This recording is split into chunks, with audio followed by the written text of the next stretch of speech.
Ya, jadi begini ya rekan-rekan media ya, bahwa tanggal 11 Juni ya itu lusa adalah merupakan sidang lanjutan terkait tentang sidang sebelumnya ya tanggal 28 Juni.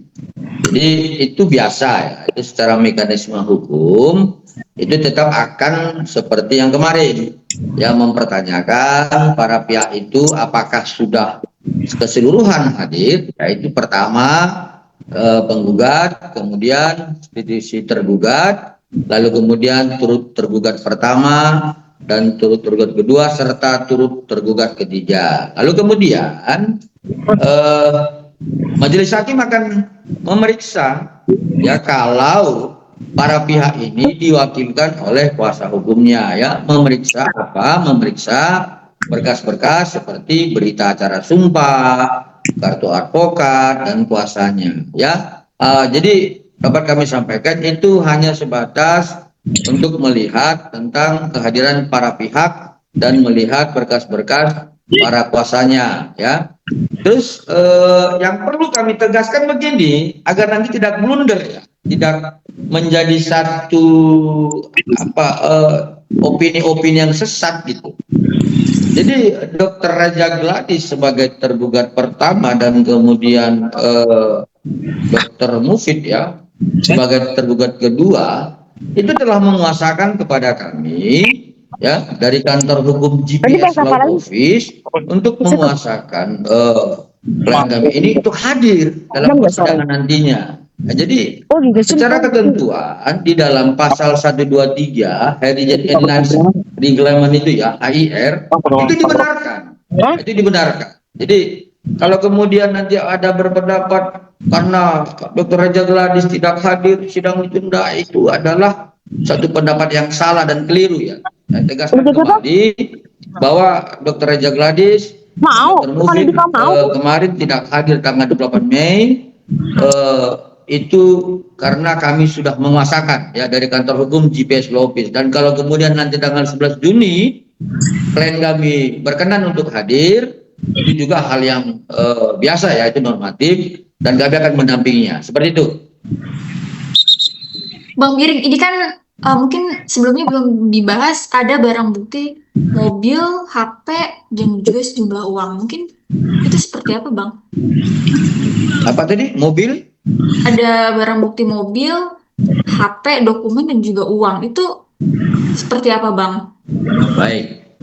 Jadi begini. Gimana? Kalau untuk kasus yang di pidana. Oke, di pidana ya. Apa ini begini akan berkaitan dengan kasus perdatanya, Bang? Ya. Jadi begini. Di dalam proses hukum pidana ya, dalam hukum acara kita diatur di dalam pasal 39 tentang barang bukti yang digunakan untuk sebuah dugaan tindak pidana ya. Jadi kalau kemudian ada satu buah mobil, kemudian handphone, kemudian dokumen-dokumen seperti yang disampaikan dalam rilis ya Kejaksaan Negeri Jakarta Selatan, itu adalah merupakan hal yang benar ya. Jadi ini sekaligus saya mau menyampaikan ya melalui kesempatan ini untuk kemudian agar rekan-rekan sejawat saya itu tidak memberikan pendapat-pendapat yang mengarah kepada satu edukasi yang sesat seperti itu. Jadi begini, barang bukti itu jelas ya, barang bukti jelas seperti handphone ya, saya mau perlu tegaskan di handphonenya. Sebelumnya ya, pada saat Februari sampai Maret saya selalu berbicara bahwa ada 4 handphone yang sudah disita oleh penyidik ya, yang kemudian itu sudah dilakukan uji lab ya forensik dan kemudian diekstraksi hasil dari seluruh percakapan di keempat handphone ini, yang tujuannya adalah untuk mengkaitkan peristiwa tanggal 27 Oktober ya, kemudian tanggal 13 November, 14 November, dan 27 November. Ya, perlu kami sampaikan bahwa hasil ekstraksi dari tanggal 27 Oktober 2024, kami yakin dan percaya di situ akan terbuka nantinya di dalam proses persidangan ya yang akan dibacakan oleh jaksa penuntut umum melalui dakwaannya, kita akan melihat ya, kita akan mendengarkan peristiwa hukum apa yang terjadi pada saat itu. Sehingga kemudian kami sering menyuarakan bahwa adanya kaitan tersangka NM dan tersangka IM dengan inisial O dengan peristiwa tanggal 27 November kemarin. Saya yakin dan percaya dari ekstraksi daripada isi percakapan handphone itu akan terkuak siapa ya sebenarnya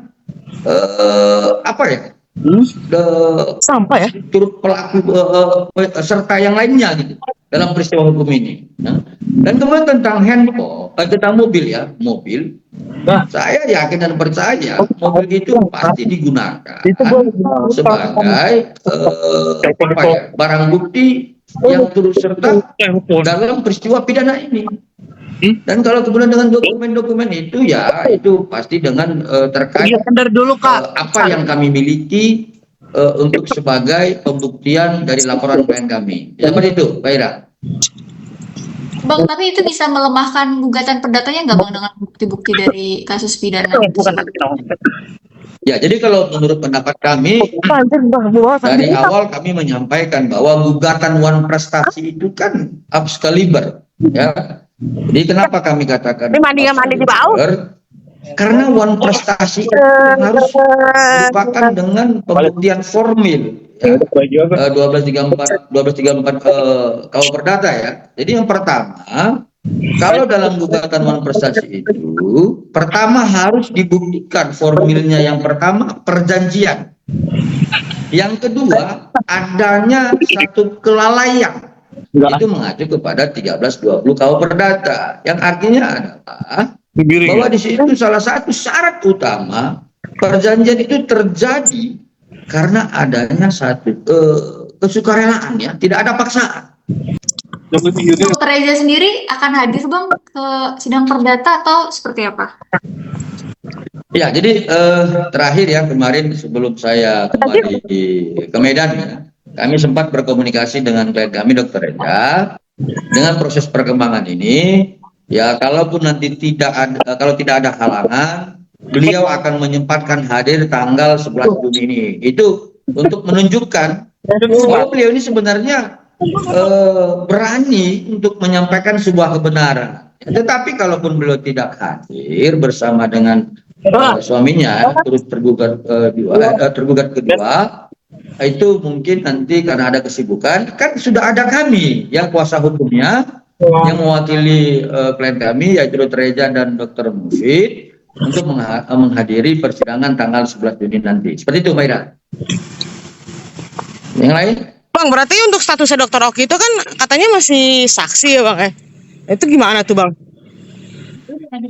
Ya, jadi begini, dalam proses laporan pidana ya, setiap orang yang dilaporkan itu harus kita lekatkan yang namanya azas presumption of innocence ya. Tapi kalau kemudian penyidik telah menemukan bukti permulaan yang cukup ya, minimal 2 alat bukti sebagaimana pasal 183 dan 184 KUHP dan keputusan Mahkamah Konstitusi nomor 21 tahun 2014, maka saksi yang sebelumnya diperiksa dalam proses lidik akan ditetapkan sebagai tersangka.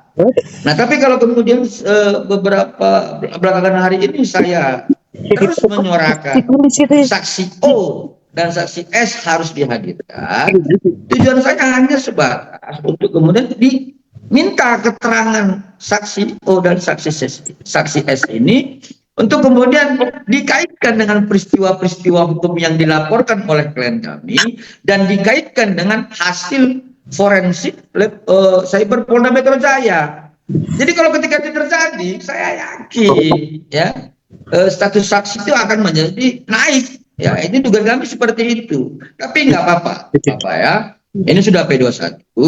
Saya yakin dan percaya ya dalam dakwaan itu akan diutarakan oleh jaksa penuntut umum, dan dalam kesempatan ini saya sampaikan kepada jaksa penuntut umum nantinya agar dapat menghadirkan saksi S dan saksi O untuk dimintai keterangan dalam persidangan laporan klien kami terhadap dugaan pidana sebagaimana LP 7355 tertanggal 3 Desember 2004. Begitu.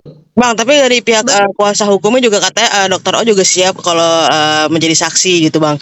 Dan bukti-buktinya antara Dokter O dan Dokter RG itu kan hanya dari pihak pengacaranya cuman kayak menjembatani antara RG dan NM. Itu gimana tuh Bang?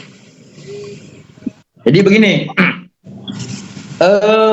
dari awal kan seluruh pendapat-pendapat yang menggiring bahwa klaim kami itu tidak benar dalam laporan kan sudah terbantahkan. Pertama, ya tidak akan mungkin NM dan IM menjadi tersangka. Lalu ini terbantahkan. Kedua, ada pendapat-pendapat berlanjut tidak akan mungkin ditahan. Terbantahkan. Ketiga, tidak akan mungkin P21. Nah, ini terbantahkan. Nah, lalu apalagi yang harus kami buktikan bahwa dengan proses hukum ini apa yang kami sampaikan ini benar. Jadi kalau kemudian penasihat hukum dari inisial O menyatakan bahwa hal seperti yang kalian sampaikan itu, ayo kita buktikan dalam persidangan. Ya, karena kami yakin dan percaya hasil dari forensik Cyber Polda Metro Jaya yang merupakan ekstraksi dari 4 handphone milik terlapor ini akan membuktikan peristiwa-peristiwa hukum itu. Seperti itu.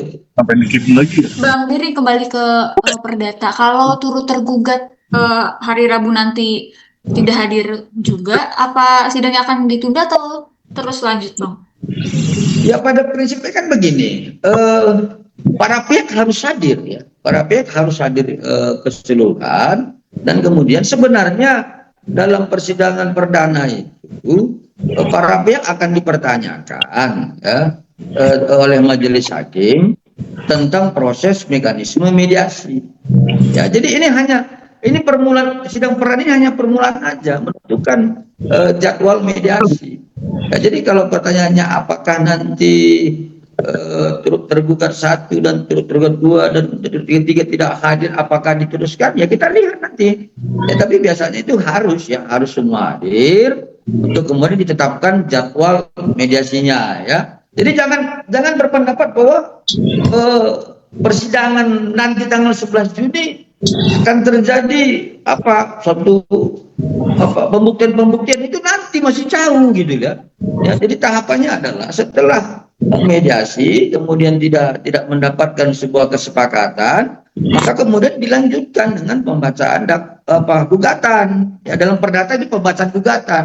Kalau dalam pidana pembacaan dakwaan. Nah, jadi kemudian nanti setelah pembacaan gugatan diberikan kesempatan bagi kami untuk melakukan eksepsi, ya, menjawab dan seterusnya. Itu masih lama. Perdebatan antara kami para kuasa hukum itu lama lagi, ya. Jadi pada prinsipnya nanti itu hanya sebatas untuk menentukan jadwal mediasi, seperti itu. Ya.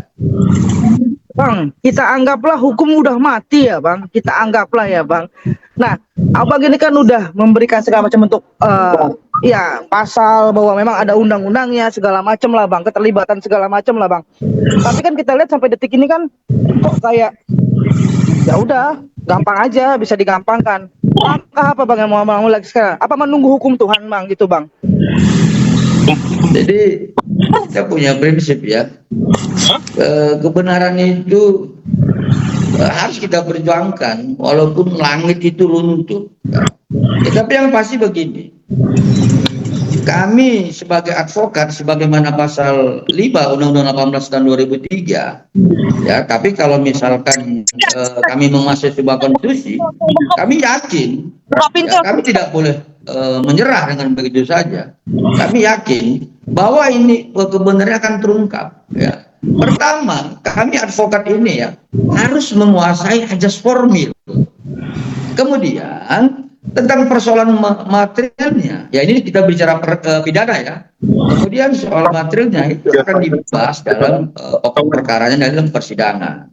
Ya, jadi di situ dalam persidangan nantinya dalam laporan pidana ya kami ya sebagai pengacara negara ya yang mewakili klien kami itu jaksa penuntut. Kami akan berupaya ya, kami akan berupaya keras untuk selalu berkoordinasi dengan jaksa penuntut umum. Salah satunya ya, ini kan mekanisme hukum yang normatif sebenarnya yang sangat sederhana. Kami akan meminta ya, akan bersuara keras nanti agar jaksa penuntut umum harus menghadirkan ya, saksi O dan saksi S. Itu akan terungkap. Saya yakin seperti itu. Ya, jadi siapa sebenarnya penenggara semua ini, dan kemudian ya akan terbuktikan dengan keterangan klien kami maupun keterangan ahli yang lainnya, seperti itu.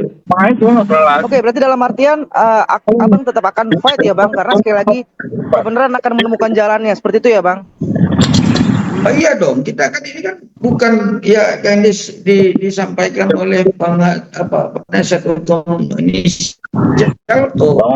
ya yang dia sampaikan ya kayak seperti pemain baru dan sebagainya. Kita bukan pemain, kita advokat penegak hukum, kita akan fight terus gitu. Ya kita tidak akan melakukan lobby-lobby apapun, kita akan fight terus tegakkan konstitusi karena apapun prinsipnya bahwa kebenaran itu harus kita kejar seperti itu.